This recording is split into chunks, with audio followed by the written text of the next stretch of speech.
y publicitario.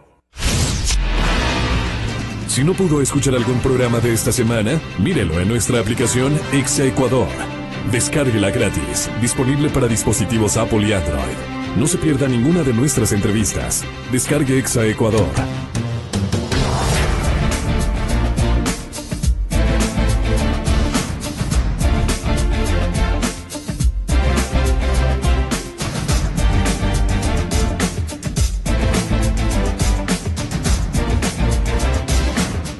Señoras y señores, tenemos tres personajes que van a analizar los formatos, condicionamientos, modelos no realizados, sugeridos apenas, de lo que damos en llamar nosotros programa económico.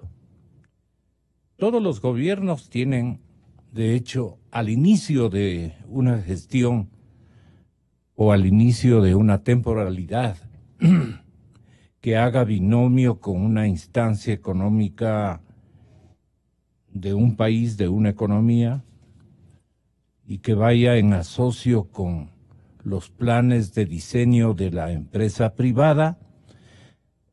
Siempre hay un plan económico rector, las reglas de juego que señala un gobierno, que señala un presidente de la República en una época que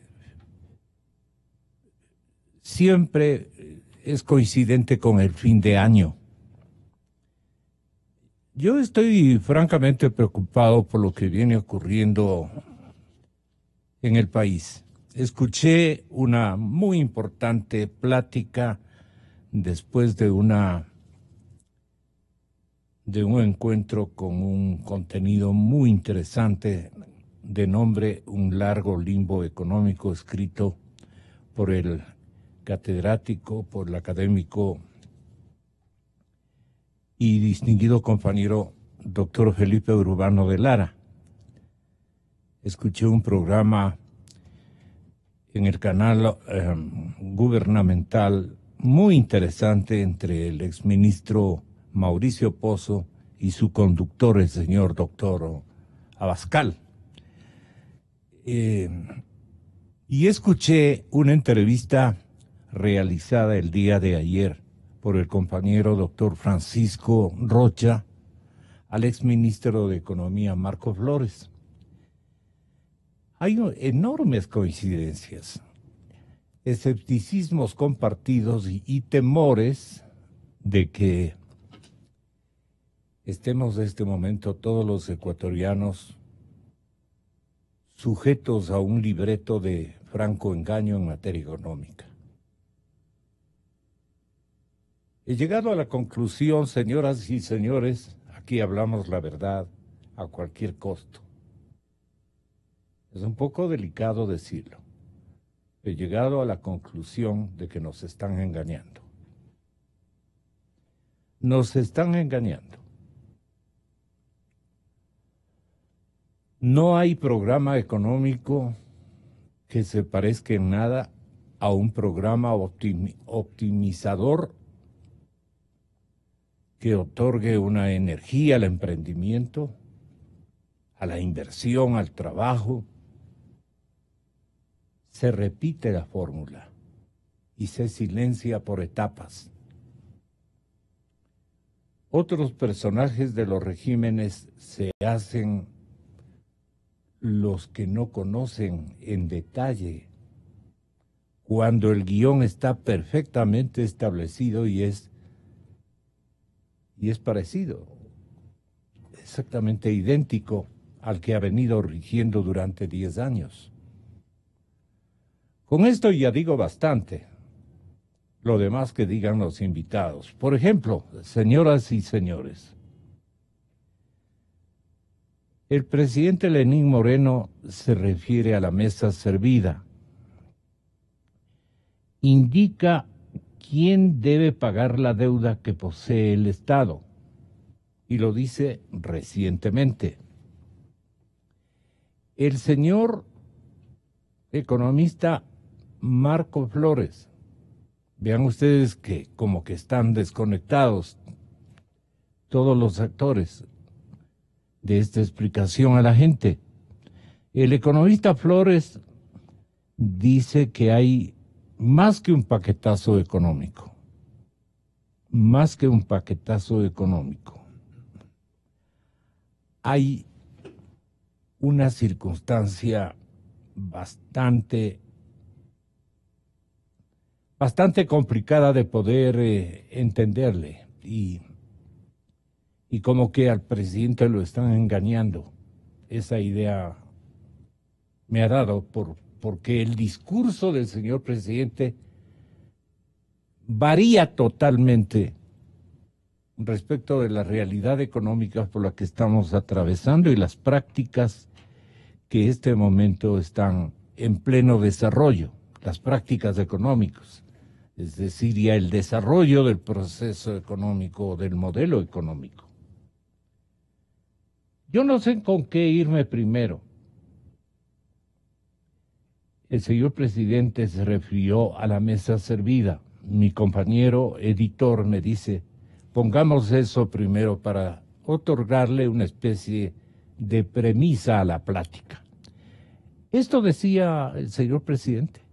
El presidente era un buen académico. Lastimosamente un economista que en la práctica demostró que su teoría no podía transformarse en realidad. Porque un economista sabe perfectamente cómo administrar un Estado y cómo dejar una mesa servida, pues, para que el nuevo gobernante tenga la posibilidad de salir adelante.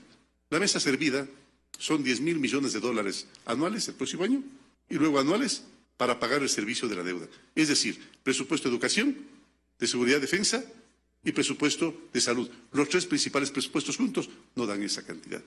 Por favor, que no nos vengan a decir que han administrado con eficiencia el Estado. Administraron con eficiencia mientras hubo dinero.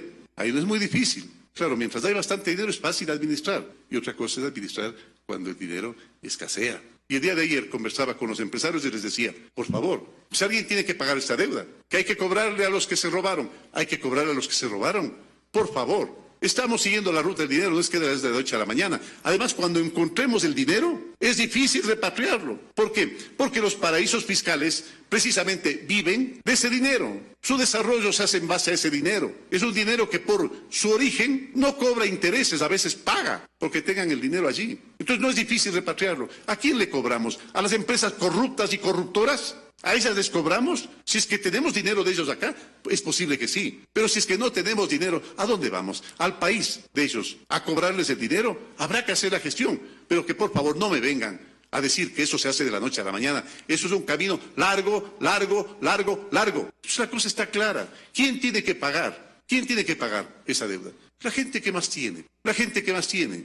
Centenares de empresarios que vendieron muchísimo, inclusive al gobierno, en las épocas de vacas gordas. Y ahora que estamos en las épocas de vacas flacas, pues hay que ajustarse el cinturón y hay que pagar impuestos. Hemos procurado ser extremadamente mesurados en los impuestos. Pero lo que sí hemos cumplido es la palabra que corresponde a lo que somos. Gente socialista, de no afectarle absolutamente nada al bolsillo de los ecuatorianos.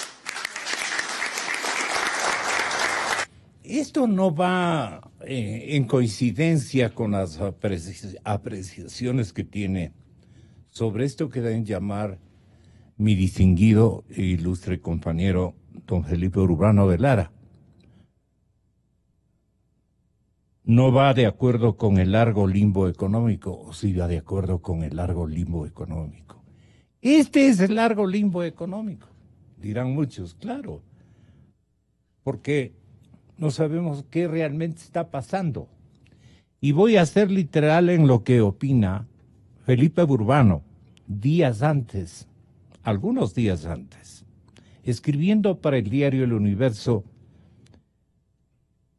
Felipe Urbano aquí presente, y a quien nuevamente saludamos, y saludamos a Mauricio, y saludamos a la distancia también a Flores, al exministro, y a Pancho, que hizo posible esta plática.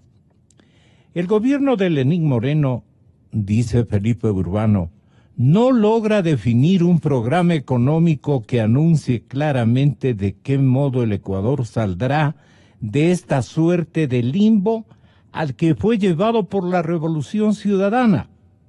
En la fase final del gobierno de Correa, la estrategia consistió en aguantar el modelo mediante un agresivo endeudamiento. Eso le permitió disimular la crisis para que Alianza País pudiera ganar las elecciones, mientras se dejaba al siguiente gobierno la tarea dura del ajuste. El encubrimiento de la estrategia llevó a la famosa frase de la mesa servida, a la que se acaba de referir el señor presidente. La mesa servida, la incapacidad de Correa y la revolución de aceptar que el modelo de gasto público, y el activismo estatal había llegado al límite. Se acabaron la plata. Lenín Moreno ha desnudado parcialmente, bien que le puso esta adjetivización, después de lo que le acaba de escuchar. Lenín Moreno, nuestro presidente de estos días, ha desnudado parcialmente la tesis de la mesa servida. Parcialmente porque mientras él ha dicho que el gasto durante el gobierno anterior fue irresponsable y fue dispendioso, produjo un sobreendeudamiento que le ha conducido al límite de la inviabilidad, prácticamente a su manejo económico. Su ministro de Economía ha mostrado siempre una postura menos crítica y más cautelosa. Carlos Larrea, a él se refiere. Perdón, Carlos de la Torre, gracias Felipe. Frente al legado correísta, del cual es parte en calidad de asesor del Banco Central. Él estuvo ya de asesor, aquí hemos dicho lo venían preparando, joven pequeñito, jovencito, y le venía preparando ya, conjuntamente con el otro caballero, el señor Martínez, ya se venían preparando. Yo les decía, el trío Los Panchos algo se traen. ¿Se acuerdan, compañeros? Bueno. De la Torre se ha mostrado, dice Felipe Urbano, partidario de buena parte de los lineamientos seguidos durante los últimos 10 años. Con esos ministros, podríamos decir, ¿para qué enemigos, no? ¿Para qué enemigos? El propio Correa citó alguna declaración de la Torre para presentar a Moreno como alguien que mentía sobre la herencia económica. Ya nos voy a explicar el significado de esa expresión el compañero Felipe Urbano de Lara. Las políticas anunciadas hasta ahora por el gobierno parecieran mostrar que la visión del ministro se impone sobre la de Moreno, que el ajuste será muy gradual, como muestra la proforma para el año 2018, y que pese a los anuncios y mesas de concertación con los empresarios, se demoraron y salen frustrados todo el mundo. Esos empresarios ya casi que lloran. Hicieron unos edificios, unos rascacielos de ilusiones impresionantemente grandes, ¿no? Y total, ayer nomás casi que se le burló el señor presidente al joven dirigente de los señores industriales. Pero no digamos más. Lo demás ya vio la gente. Terminemos un poco con lo de Felipe para que él nos explique el resto. Lo que no sabemos bien es, dice Felipe Urbano, si lo anunciado por el gobierno son simplemente acciones temporales para no dañar el escenario político mientras llega la consulta y se logre el objetivo principal definido por Moreno, resolver la transición con la exclusión de Correa del horizonte político. Yo personalmente ya hasta ni en eso creo. Si es tan solo una política de aguante, bien puesto esto, entonces podríamos pensar que la economía entró en un segundo limbo, condicionada por las urgencias políticas de los gobernantes y que luego vendrán las definiciones. Mientras la transición no se resuelva, el objetivo será mantener unos equilibrios, pero precarios, sin castigar mucho a ningún sector, tampoco favorecerlo a ningún sector.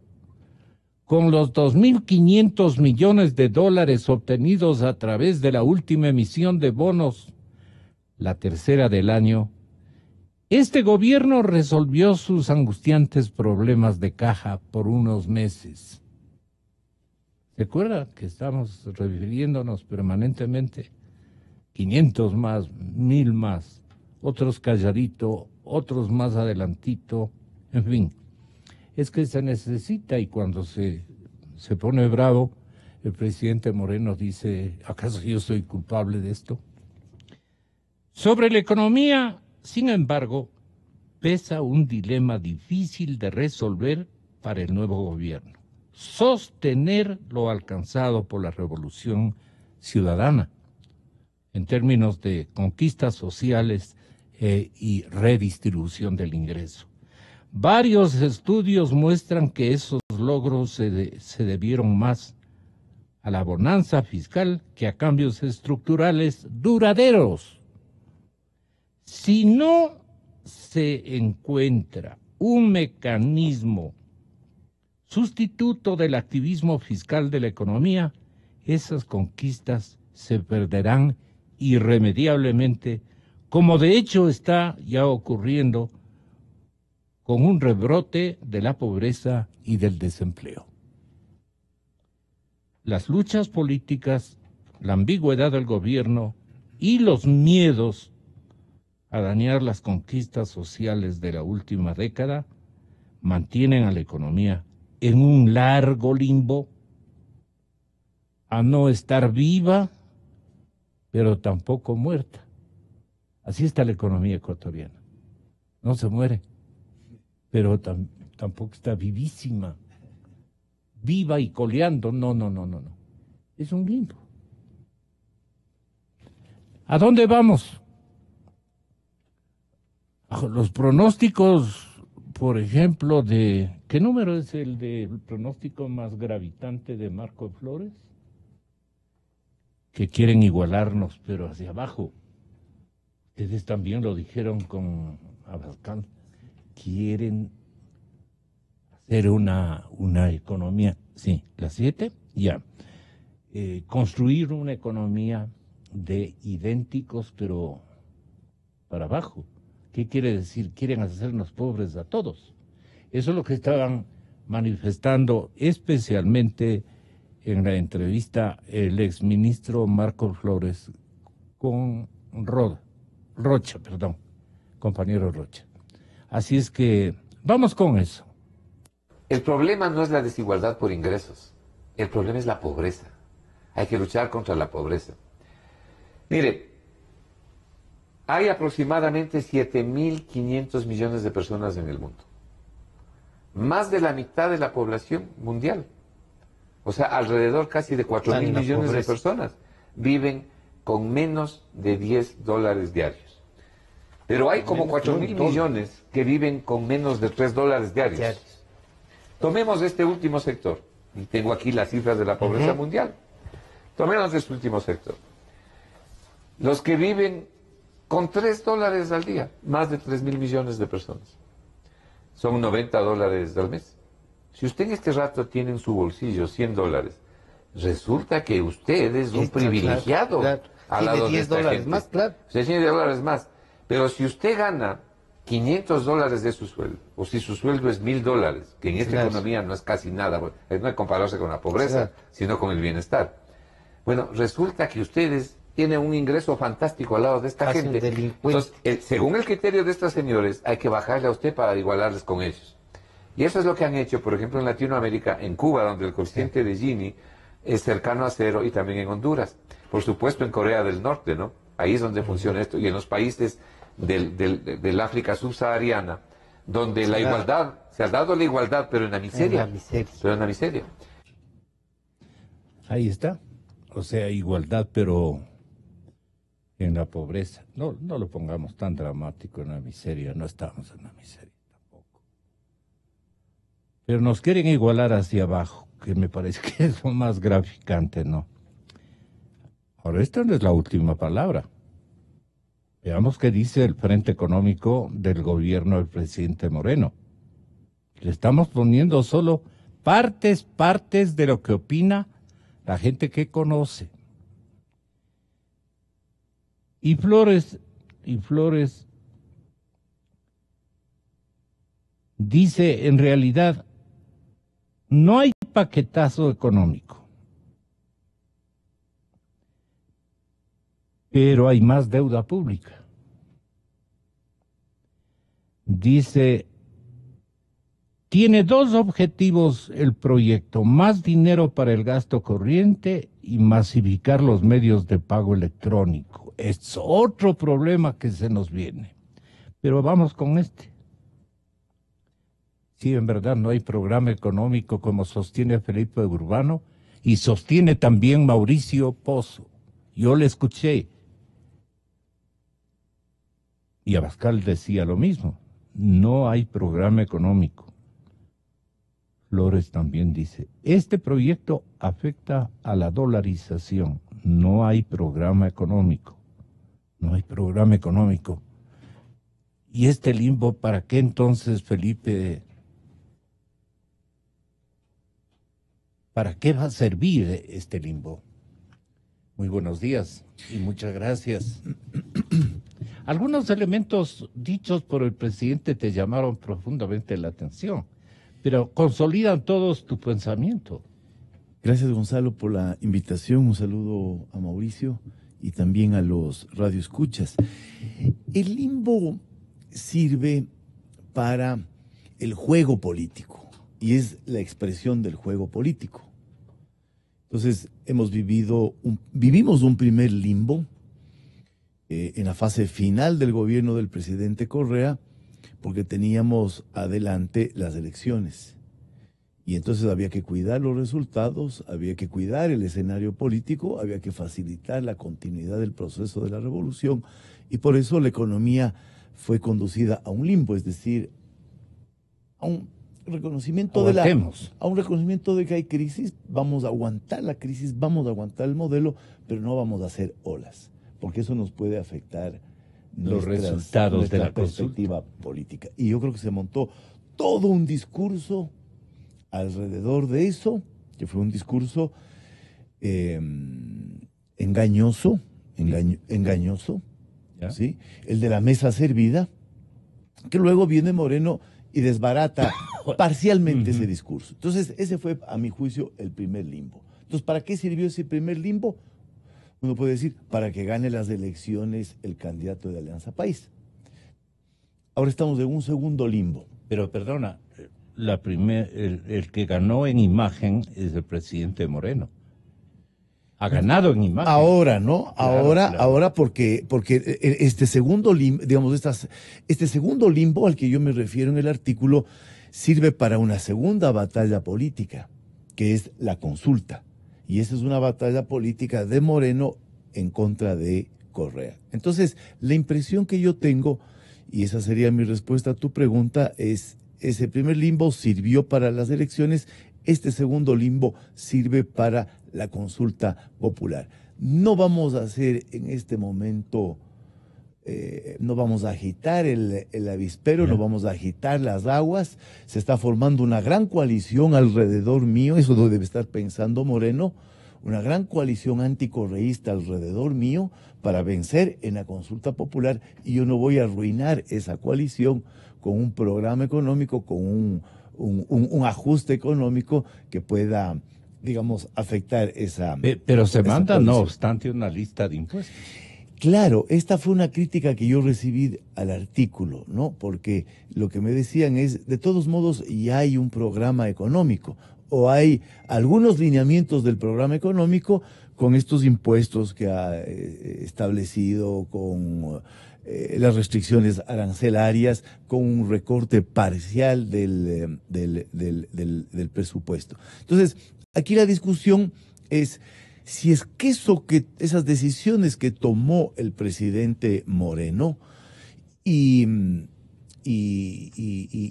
fueron enviadas al Congreso, define ya un programa económico, o son acciones que había que tomar porque el problema fiscal es muy complicado en el Ecuador, es muy complicado el tema fiscal, había que tomar esas decisiones, pero la definición de fondo está nuevamente en suspenso.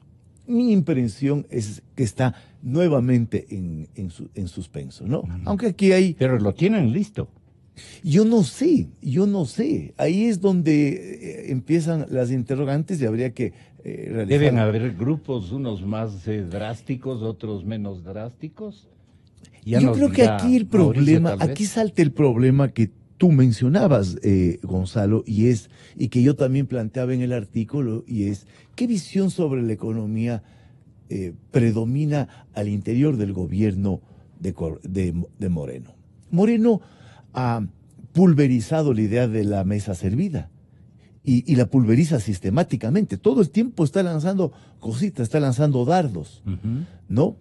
Y fue muy crítico cuando él evaluó la herencia económica. Sin embargo, tiene un ministro de Economía, el señor Carlos de la Torre, que tiene un discurso distinto, que tiene una visión distinta de lo que fue el manejo económico con Correa. Entonces, por eso yo en el artículo digo... Es que él trabajaba en el Banco Central. Él fue asesor del Banco Central y cuando uno le oye a De la Torre, uno siente que ahí hay más bien hay una adhesión a esos principios, a esa orientación. No hay un reconocimiento explícito, como sí hubo en Moreno, de que el modelo económico llegó a un límite. Para él la situación es manejable. Entonces, yo creo que ahí está la duda, los interrogantes que nosotros tenemos respecto del manejo económico y que están empezando a generar lo que tú decías, frustración en el sector empresarial. Se montaron mesas de diálogo.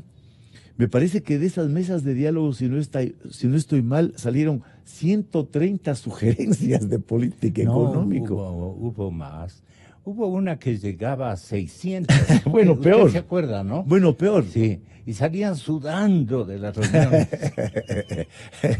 Entonces, llega Moreno a esta conferencia de los empresarios del Ecuador, el 2030, y lo que hace es lanzar un chiste sobre el vicepresidente y los regalos de Navidad. Entonces, digamos, ahí hay una frustración, no hay la construcción desde el presidente de una visión de la economía. Entonces yo digo, bueno, puede ser que estemos en este segundo limbo para favorecer el éxito político en la coyuntura, pero al mismo tiempo tenemos la presencia de la Torre, de Carlos de la Torre, y la ambigüedad de Carlos de la Torre, la ambigüedad permanente de Carlos de la Torre frente a la situación económica. No hay programa económico, también dice Marco Flores. Veamos qué dice Mauricio, pero escuchemos primero a Marco Flores. ¿Por qué no hay programa económico, exministro de Economía? Igual que Mauricio, exministro de Economía, los dos muy buenos economistas. No hay programa económico, decía ayer Marco Flores. Aquí no hay ningún programa económico. Creo que una de las falencias graves del gobierno, y fundamentalmente del presidente Lenin, es no tener un programa económico, pero además no oír lo que se le dice, y se le dice con total desinterés. Moreno tiene, en mi concepto, no me refiero a los aspectos personales, sino profesionales, técnicos y de gestión, el peor equipo económico posible de tener. Pero es un poco el mismo de los 10 años, ¿no? Claro, tiene el mismo equipo correísta. Por eso es que ahora que usted menciona el tema este del proyecto de ley que con carácter urgente envió a la Asamblea el 1 de noviembre el presidente de la República, Le debo decir algo. En todos estos 17 años de dolarización, yo jamás he expresado en ningún medio de comunicación mi preocupación porque el Ecuador haya estado cercano o cerca de salir del sistema de dolarización. Sinceramente, yo no sé si él lo ha analizado a profundidad antes de enviar. Pero con este proyecto de ley, si es que esto sería realidad, yo le puedo decir que tengo serios temores del futuro de la dolarización. ¿Qué le parece a usted? También ustedes trataron este tema y esta incertidumbre. Yo sé que nos va a afectar, ¿no? Pero tenemos que buscar la verdad. Aquí buscamos todos los días la verdad. Mauricio Pozo, Cadena Democracia, bienvenido. Gracias, Gonzalo, gracias. Gusto compartir con Felipe esta mesa. Quisiera iniciar indicando que lo que ha expresado Felipe en su artículo y en explicación de hace pocos minutos, en mi lado lo he expresado de una manera similar, utilizando una palabra que creo que calza dentro de lo que estamos viviendo y que significa que la economía está anestesiada, la economía está dopada, no se sienten los problemas porque le hemos anestesiado con deuda. El presidente Moreno... ¿En cuánto aumentó la deuda desde en el periodo del actual presidente? Sí. La deuda ha aumentado en 5,000 millones de dólares. ¿Y cómo le convencieron? A razón de un poco más de 1,000 millones por mes, que es esa cifra media que fue sacada de la manga algún rato, pero no está tan distinta de la realidad. Claro. Es lo que se ha visto en la práctica. Perdone, no. ¿Cómo cree usted que le convencieron al señor presidente que comenzó atacando esta suerte de pasión por endeudarse que tenía Correa y que no le importaba Fíjese, nada? Gonzalo, el endeudamiento en el Ecuador no ha dejado de crecer en la época de Correa, ni siquiera en los mejores momentos de Correa, porque tampoco es verdad que cuando hubo mucha plata no se endeudó. Eso no es así. La deuda empieza a dispararse a partir del año 2009 con más fuerza, inclusive en los periodos de $100 del barril de crudo. La deuda en el año 2009 era del 16% del PIB. Este momento es del 60% del PIB, en un periodo de 8 años. Eso en cualquier parte del mundo es un crecimiento absolutamente demencial. Y esto va a seguir siendo así si no adopta un programa económico que permita corregir los problemas que se han venido acumulando. Déjeme decirle varias cosas. Acaban de enviar un proyecto de ley que se llama de reactivación económica y acaban de enviar un presupuesto del Estado para el año 2018. Si en el ámbito fiscal, que el programa económico no es solamente, o no debería ser solamente fiscal, tiene que abarcar otras cosas, el tema monetario, el tema externo, el tema de la producción, pero no quiero complicar las cosas por el momento.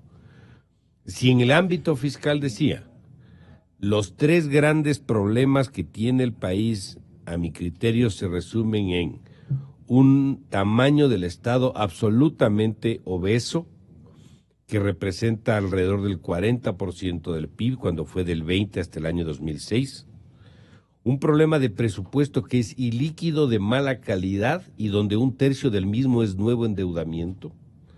Y tercero, una estructura de la deuda, cara, de corto plazo, y que ha crecido a los ritmos que acabo de explicar. Esos son los 3 grandes problemas fiscales. Hay otros más, pero los más grandes.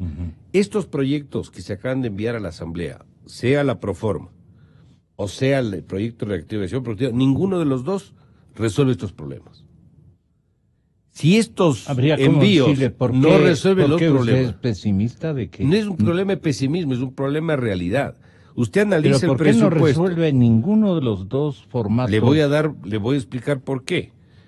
El presupuesto del Estado, que es lo que acaban de enviar, o la Proforma de presupuesto del Estado, le comparan contra la proforma que aprobaron para el año 2017, que no es la proforma que se va a aplicar el año 2017, que es lo que se llama el presupuesto codificado, o si quieren el devengado. ¿Qué es eso? ¿Cómo van las cosas hasta ahora? ¿Cómo terminaría el año? Resumen. Allá hay cifras hasta octubre. Yo ya lo analicé, ayer estuve en una reunión con el directorio del Observatorio Fiscal, que también lo analizamos entre 10 economistas. Hasta el mes de octubre, para lo que falta, que son 2 meses, noviembre y diciembre, usted va a terminar con un presupuesto que frente a lo que acaban de enviar, el nuevo crece frente al año pasado. Si uno de los problemas es el tamaño del Estado y usted sigue creciendo el tamaño del Estado, ¿está corrigiendo o no está corrigiendo el problema? No está corrigiendo el problema. Primer tema. Segundo tema. La deuda para el próximo año, para el 2018, para financiar el presupuesto enviado, sigue exactamente las mismas magnitudes del año 2017. ¿Se está resolviendo el problema de la deuda, que es otro problema fiscal? No se está resolviendo el problema de la deuda. Tercer tema, y algo que no se ha percatado el país en general, en el presupuesto enviado, Gonzalo, no está ni el 40% de las pensiones que le quitaron a la Seguridad Social, como tampoco están los 2.500 millones de la deuda por salud. Sí. ¿Eso qué quiere decir? Que no van a pagarle eso definitivamente al Seguro Social. Mejor que lo digan frontalmente y no se va a corregir el problema ese. Y el Seguro Social tendrán que ver cómo organizan el problema financiero, actuarial y de liquidez que tiene el seguro. Perdone, pero yo le quiero hacer acuerdo a la población afiliada y no afiliada. El señor director del IES salió a decir no hace más de 2 semanas. Sí le vamos a pagar los 2.500. No está en la proforma de presupuesto. Reconocemos que sí le estamos debiendo 2.500. No está en la proforma. No hay la proforma. No está en la proforma. Acabamos de analizar la proforma. Entonces pongan en la proforma. Por eso usted dice, da la impresión de que no le van a pagar. Yo estoy analizando en base a la información que tengo. Después, hay aumento de sueldos y salarios, Gonzalo, para el año 2018 frente al año 2017. Hay aumento de gastos en bienes y servicios del un año respecto al otro año. Dicho esto, esa proforma, y en el proyecto de ley, donde no se dice nada, por ejemplo, no se dice nada, ¿qué va a pasar con las reservas internacionales que le prestaron al gobierno y que debilitaron el patrimonio del Banco Central y que es el sostén de la dolarización? ¿No le van a devolver las reservas o la liquidez que perdió el Central por prestarle plata al gobierno? No hay nada de eso, no se ha dicho nada. No se ha dicho nada del problema ni actuarial, como dije, ni financiero, ni de liquidez del Seguro Social, que es una institución que forma el sector público que se llama consolidado y que hay una obligación obviamente con los afiliados que no se ha atendido. Entonces, si usted empieza a sumar eso y por otro lado introduce temas tributarios, y voy solamente a dar 2 ejemplos para no extenderme. Usted dice, beneficiemos a las empresas micro y las pequeñas y que los grandes, como dijo el presidente, paguen más proporcionalmente que políticamente suena bonito. En las vacas, sí. Estamos en las vacas flacas, ya se han ganado bastante en la época de las vacas gordas, ahora contribuyan, les dice. Claro. Y eso es un buen mensaje, ¿no? El presidente Moreno ha demostrado ser a mi criterio, muy hábil políticamente, muy sagaz. Y lo ha demostrado, y los hechos creo que ratifican. Usted no se imaginaba, creo que ninguno se imaginaba. Nos ha sorprendido a todos. Sí. Y para mí, bien que lo haya hecho de esa manera. Pero en el campo económico le veo huérfano, no le veo con el equipo que le ayude a resolver los problemas del país. ¿Por qué les mantuvo a Yo ellos? Creo, tal vez ahí Felipe me puede ayudar, yo creo que es más ellos un tema... dañaron, eso me dijo a mí. Gonzalo, yo creo ellos que es más... dañaron, que resuelvan Yo creo ellos. que es más un me tema dijo en el Palacio de Gobierno. Yo creo que es más un tema de estrategia política. En un principio, para no pelearse con todos, porque yo también hubiera hecho eso. Yo de presidente no me voy a pelear con todo el mundo. Claro. Tengo que ver cómo voy avanzando y ganando adeptos y apoyos. Y ahora incorpora otro factor que es el tema de la consulta, que tiene que resultar favorable obviamente para el gobierno.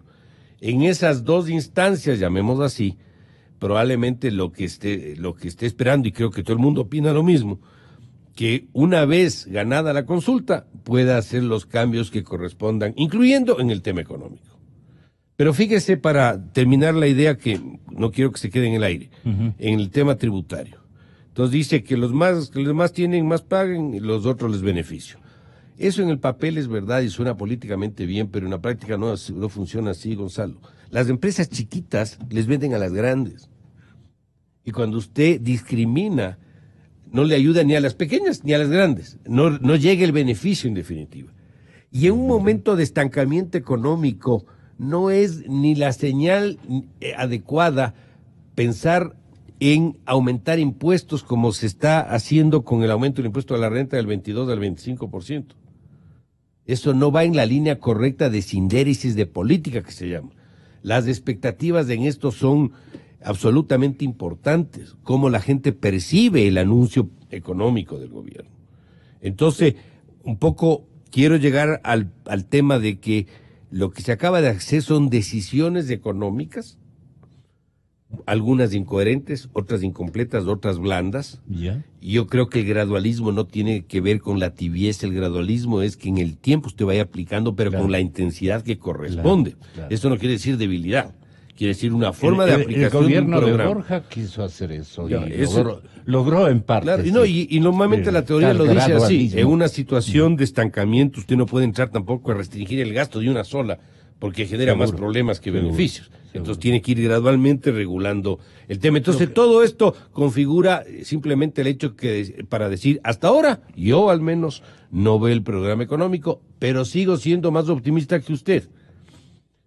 Yo creo que sí va algún rato, que por inclusive la fuerza de las circunstancias, hacer cambios en esta materia, porque la economía en esto no perdona. Ahora vivimos de la deuda, pero no podemos seguir a este ritmo, Gonzalo. Esto significa seguir a un ritmo que el próximo año sabe cuánto va a necesitar. 9,000 millones más.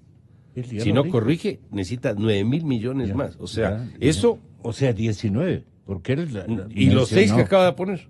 O sea, esto es un tren sin frenos, un tren sin frenos.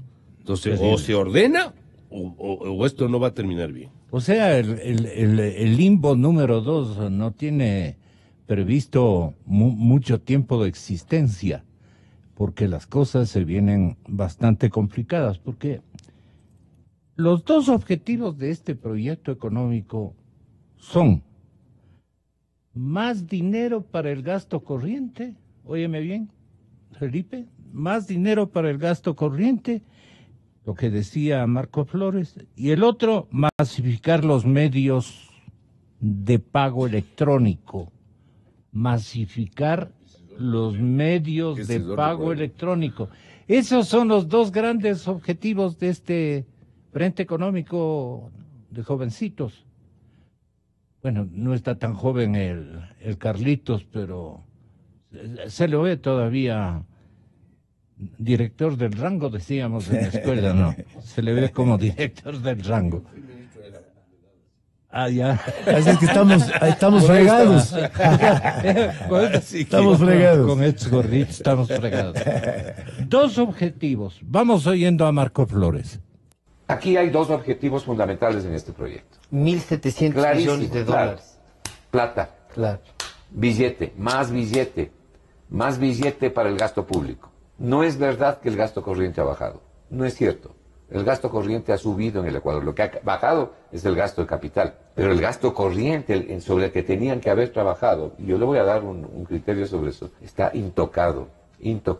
La burocracia, no me refiero a mandar sacando a la gente, que a todo el mundo le da terror, Claro. sino al gasto que insume el Estado como tal. Bien, está intocado. Entonces, el primer objetivo, perdóneme, llamarle a esto proyecto de reactivación económica. Esto no reactiva nada, esto destruye mucho. Me parece a mí que esto no tiene presentación. Después de 10 años de correísmo, mandarle No esto a la puede. gente. No, es una falta de respeto a la gente desde el punto de vista de las exigencias que hay aquí. Segundo, es evidente la intención y el objetivo de masificar lo que ahora ellos llaman los medios de pago electrónicos. Así es. Le cambiaron el nombrecito por dinero De electrónico. y dinero ahora- a medio de pago. porque este equipo económico es experto en poner palabras bonitas, títulos bonitos cuando van a hacer alguna maldad. Entonces ahora le han puesto esto de los medios de pago electrónicos. ¿Qué se busca con esto? Se busca simplemente tener un uso masivo por parte de las empresas y las familias de los medios de pago, pero el cash, el dólar real, ese sí queda en manos del Estado. Ese sí queda en manos del Estado. Si usted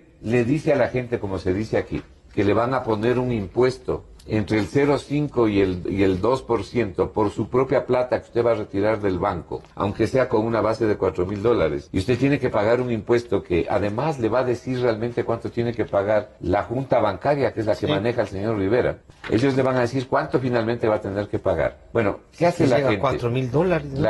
Claro, la gente se va a estoquear de efectivo, va a reducir los depósitos bancarios y eventualmente va a ampliar su preferencia por liquidez del efectivo. Claro. Eso produce un proceso de desmonetización en la economía que es contrario a la salud económica y es contrario a la dolarización. Y por supuesto mucha gente también sacará su plata. Es la masificación, y estoy usando correctamente la palabra, la masificación de los medios electrónicos de manera obligatoria. Felipe. Gonzalo, a ver, yo creo que hay un tema que es muy complicado y que es el del ajuste fiscal, el de la corrección del déficit fiscal. Entonces, cuando el economista Flores dice no hay reducción de salarios, no hay reducción del gasto corriente, la pregunta es hasta dónde yo puedo reducir el gasto corriente para corregir por esa vía el déficit fiscal. A mí me parece que por ahí hay unos límites y hay unas inflexibilidades, como dicen que tenemos que entender. Los economistas, que hay que entender y por ahí no va a venir el ajuste. Por ahí no va a venir el ajuste. Si es que los economistas están esperando que el ajuste venga por el gasto corriente, creo que están apuntando mal. Porque es una herencia. Te preguntan los economistas, ¿por qué cree Felipe que no va a venir por ahí? Porque el problema... Vos eres un ciudadano no economista. Sí, yo no soy economista. Porque el problema, Gonzalo, es que el nivel de sueldo salarial del sector público creció mucho con el gobierno. Esta es una herencia que dejó la Revolución Ciudadana, ¿sí? Y es una herencia de difícil... Suicida. No sé si suicida, pero que tiene un costo para el Estado y hay que asumir ese costo. Y lo que habría que hacer es que esos servidores públicos sean eficientes. ¿Ok? O sea, a mí me parece que habría... ¿Saber dosificar el gasto? ¿En qué eficientes? En la gestión pública. En gastar bien. En la gestión pública, en lo que hace el sector público. ¿No es cierto? Porque también aquí el riesgo que tenemos es no pensar que necesitamos un sector público y que el sector público tiene que funcionar bien. Entonces, me parece que vendan unos 40,000 vehículos de los 60,000 que están circulando. Bueno, por ahí Gonzalo, no sé cuánto puedes sacar, Hay que hacer ese ajuste, pero no va a venir por el lado del gasto corriente. Tienes el problema de salud, tienes el problema de defensa, tienes el problema de educación, tienes la planilla de sueldos que creció muchísimo y esa es una herencia. Y creo que el costo de eso hay que irlo asumiendo. Ahora, a mí me parece que el problema es un poco lo que decía Mauricio, ¿no es cierto? Bueno, él dice, no... Aquí hay dos problemas. No resuelve el problema fiscal la política que están adoptando. La impresión que yo tengo es que hay un gradualismo que anuncia que para el próximo año el déficit fiscal va a bajar al 4.5%. Ese es el pronóstico del gobierno, ¿sí? Entonces hay un gradualismo en el ajuste fiscal. Pero el problema, me parece a mí, es cómo generamos dinamismo económico. ¿Y a qué llamas dinamismo? Activación de la economía, sectores, crecimiento de la economía, de los sectores, productivos, que generen empleo, que generen inversión, ¿sí? Que los empresarios puedan recuperar una visión optimista de mediano y largo plazo, que puedan arriesgar, ¿sí? Me parece que esa es la clave. Y yo creo que eso no... Y frente a eso, la frustración de los empresarios en este momento me parece que es la que expresa Mauricio. Lo que hemos recibido es un conjunto de medidas de más impuestos. Entonces, me parece a mí que el problema fiscal de la economía, o cómo retomamos el dinamismo económico del Ecuador, va a depender de una política que incentive la inversión, que recupere el entusiasmo de los empresarios. Y ahí lo que a mí me ha parecido que ha pasado en estos días es que hay una frustración de los empresarios. Esa frustración, dice Mauricio... Perdona, ¿qué esperábamos de empresarios? No son tampoco, por más jóvenes que sean algunos, no son tan ingenuos. Yo supongo que los empresarios, bueno, yo no escuché el discurso del presidente de la Cámara de Industriales de Pichincha en este foro, ¿no es cierto? Pero me imagino que ellos están esperando una cierta flexibilidad laboral, ¿sí? Que se revisen algunas de las políticas tributarias que están restringiendo las posibilidades de inversión. Entonces, alrededor de eso no hay. Entonces, me parece que ese es el problema, ¿no es cierto? Porque si uno solo ajusta la economía desde el lado fiscal y no incentiva la reactivación por el lado privado, que me parece que es el giro que tiene que hacer la economía, no veo otra posibilidad de recuperar pero el ahí crecimiento. tendría que atacar a los pobres. Bueno, ¿cómo atacas a los pobres? A los consumidores. ¿Cómo atacas a los pobres? Generando posibilidades de empleo, generando posibilidades de demanda de consumo. Y eso es lo que no está ocurriendo en la economía. Entonces me parece que la estrategia del gobierno es un ajuste gradual para tratar de proteger los beneficios y los logros del modelo. Los logros del modelo, redistribución, reducción de la pobreza, equidad, pero me parece que lo que estamos viviendo, en la medida en que la economía no sea capaz de reanimarse, lo que estamos viviendo es un deterioro persistente de esos logros sociales. Vemos pobreza, vemos desempleo, ¿sí? Entonces aquí hay un círculo vicioso en el que estamos metidos alrededor del manejo de la economía por parte del gobierno, ¿no? Entonces yo ahí veo, digamos, probablemente la limitación de la concepción de la economía que tiene el ministro de la Torre. No hay una visión de la economía que pueda reactivar, reanimar, dinamizar la inversión privada, sin que eso signifique, digamos, hacer todas las concesiones al sector privado. Ok, vamos a ajustar un conjunto de impuestos a los sectores de mayores ingresos, a las empresas más grandes, pero a cambio de eso, ¿qué? Usted tiene la palabra, economista, me da recelo introducir algunas cosas. A ver, le voy a decir varias hasta cosas. Hasta esperar que se esclarezcan algunos Le voy a decir elementos. varias cosas. Sí. Sí es posible reducir gasto público en una proporción que le permita avanzar a un equilibrio fiscal posterior. Y le voy a decir cómo. El gasto corriente no son solo sueldos y salarios, para empezar. El gasto corriente son sueldos y salarios, son bienes y servicios, que hay un desperdicio salvaje ahí, y es intereses de la deuda pública. Si usted replantea la estructura de la deuda, tiene abaratamiento de gasto en corriente. No quieren solucionar el problema, renegociar. Y le voy a decir algo en tema, y le voy a decir algo no hacen ningún empeño, ningún esfuerzo. Además hay un tema, Gonzalo, fíjese, en tema salarial. El 80% del número de empleados públicos, está efectivamente en educación, salud, Fuerzas Armadas, seguridad. Pero no es del 80% del gasto, y no es del 80% del gasto porque el gasto es desigual entre las estructuras del Estado. Entonces tienes un problema interno de inequidad en los niveles salariales entre unos sectores y otros. Y también hay gente que cobra y no trabaja, así que también seamos francotes en ese tema. Ese es un tema que habrá que arreglar en algún momento. Sobre eso, Felipe. No, estoy escuchando, digamos, hay cosas que no me cuadran, pero estoy escuchando. Pero bueno, sigamos el tema. El año 2017, ellos parten de un desequilibrio del 4.7 aproximadamente en relación al PIB. ¿Usted sabe cuál es el desequilibrio para el año 2017 transcurridos 10 meses del año 2017, es decir, hasta el mes de octubre? No es 4.7, es 6.5 aproximadamente. Es decir, ya parten de un desequilibrio, un déficit que no es el real para el próximo año. Y por lo tanto, si el punto de partida es equivocado, las acciones no van a ser las que el país requiere para corregir el problema. Entonces tenemos un segundo tema que es una situación complicada.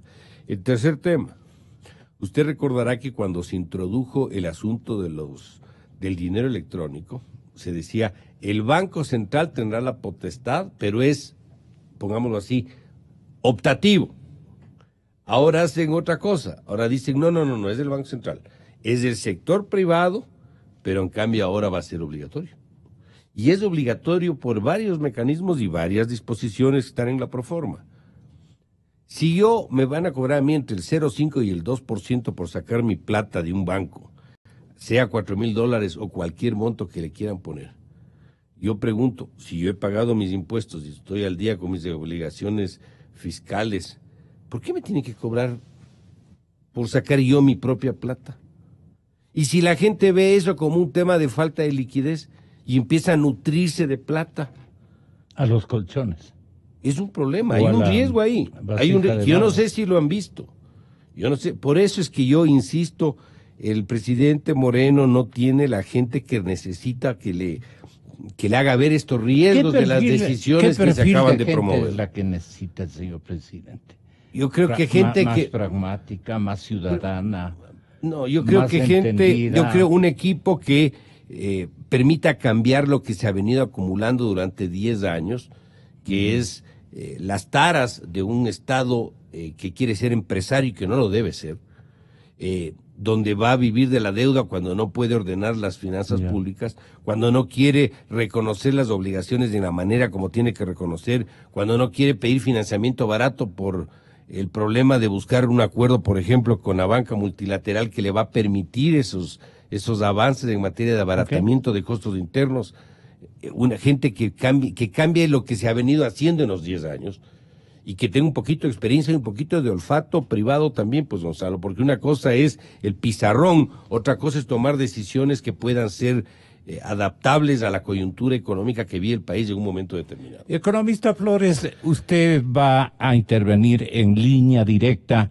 No faltaba más, tenemos la obligación de conceder, no obstante que tenemos negociada una plática más dilatada para próximas horas.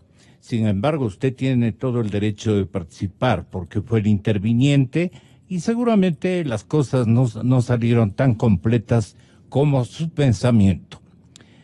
Lo que sí le quiero recordar, economista Flores, es que el señor presidente dice lo siguiente: ya hubo una época en donde los acomodados del destino, la gente rica, los empresarios, los impulsadores de riqueza, se han beneficiado. Fue en la época de las vacas gordas, hubo mucho dinero y hicieron buenos negocios. Ahora el presidente dice, ha llegado el momento también de cuajar una especie de equilibrio también en las oportunidades que pueda tener la gente pobre. Ahora, los mecanismos que él está escogiendo son los discutibles. ¿O qué es lo que usted buscaría esclarecer para beneficio de mis oyentes? Le dejo con la audiencia, Marco. Buenos días, Gonzalo. Un saludo para usted y para Felipe Urbano, cordialmente también para Mauricio Pozo, que están en el set. No quiero interrumpirles en la interesante plática que tienen, simplemente me voy a referir muy rápidamente a algunos puntos que se han dicho ahí, ya que, como usted ha señalado, mañana tendré la oportunidad quizá de ampliar los criterios. Primero, yo no tengo la menor duda de la sana intencionalidad del presidente de la República de no perjudicar, como él dice, a los más pobres, a los que menos tienen, y más bien asentar sus políticas sobre los que más tienen.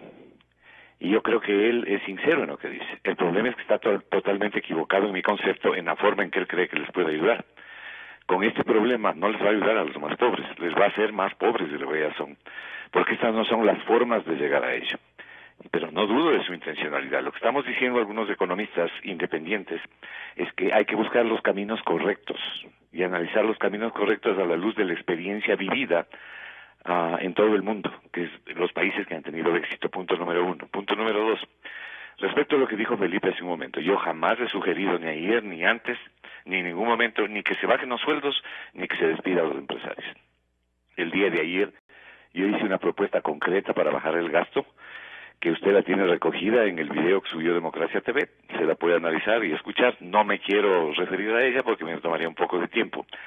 Pero definitivamente se puede bajar el gasto corriente y hay que bajar el gasto corriente. Voy a señalar una cifra muy rápidamente. En el año 2009, el total de la deuda pública en junio del 2009 que tenía el presidente Correa era 10.000 millones de dólares. Hoy en día, esa misma deuda pública, la que reconoce el gobierno, es decir, la que publiquen las estadísticas, es de 43.000 millones, un poco más. Vamos a dejarla en 43.000 millones. Y las obligaciones por pagar del Estado superan los 63.000 millones de dólares. En un caso, el gobierno anterior multiplicó esa deuda por 4 y en el otro caso la multiplicó por 6. Eso ha significado que un componente elevadísimo de gasto corriente, subrayo gasto corriente, que son los intereses de la deuda pública, en el año que viene y en el año actual hay que pagar por sobre los 2.000 millones de dólares. 2.000 millones de dólares de intereses es una barbaridad, porque se contrató deuda muy cara, a plazos cortos y porque se multiplicó el tamaño de la deuda. Bueno, esa es una de las cosas en que hay que arreglar. En tercer lugar, el tamaño del Estado, cuando llegó Correa al poder, era 21% del PIB. En la actualidad, al año 2014, Correa llevó ese tamaño del Estado al 44% del PIB, o sea, más que lo duplicó. Y al año 2016 el tamaño del Estado está en alrededor del 39%, no porque hayan reducido el Estado, sino producto de la contracción económica que les dio menos dinero. Eso es exactamente lo que hizo Grecia, y Grecia quebraron sus finanzas públicas. Lo que nosotros estamos proponiendo es una racionalización del gasto. Y por último, con esto concluyo para no interrumpirles más. Yo he dicho que el ajuste que se está realizando es absurdo, porque no se puede hacer una propuesta para ajustar a la gente hacia abajo los salarios. Es decir, como hay gente que gana sobre el salario básico unificado de $375 y hay otros que ganan más de 3.000, les aprieta a los de 3.000. No tiene que apretarles a los de 3.000 porque los efectos son contraproducentes, ni tampoco a los de 375. Tiene que producir mayor inversión, generar un ambiente favorable para que haya inversión e innovación, para que vengan capitales. Tiene que bajar impuestos para mejorar la competitividad y la productividad de las empresas. Tiene que dejar dinero en los bolsillos de las familias ecuatorianas para que puedan demandar, y todo eso no solo genere un clima favorable para la inversión, sino que reactive la economía. Pero nada de eso se hace. Por último, la masificación del uso de los instrumentos o medios electrónicos obligatorio, subrayo la palabra obligatorio que plantea el proyecto, es absolutamente nocivo y perjudicial porque modifica negativamente las expectativas. Puede suceder lo que dijo Mauricio hace un momento. La gente puede lanzarse a sacar más dinero efectivo, puede tener expectativas negativas.